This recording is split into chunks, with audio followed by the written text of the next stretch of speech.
Hi guys, gusto ko lang po i-vlog at i-share sa mga OFW dito sa Saudi Arabia na hindi po lahat ng amo is walang pakialam sa mga religion ng mga Pilipino.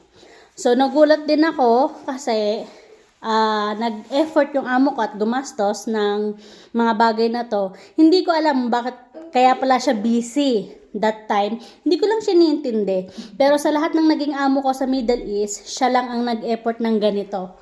So, nakikita nyo, mayroong Santa Claus. Ayan, may Christmas tree. O, di ba? Siya lahat ang gumastos niyan. Kami lang tatlo ang magse-celebrate. Kami lang talaga. Ang sorte namin. So, meron pa kaming cake. Ayan, may cake kami, may KFC. May mga tatlong ganyan. Tapos may regalo din kami. Ang saya, di ba? Nakakatawa. Kaya po nagpapasalamat ako sa amo ko na si Madam Hasa sa effort niya at sa ginawa niya para sa amin. Dahil napakalaki namin, napakaswerte namin at meron kaming amo na mababait.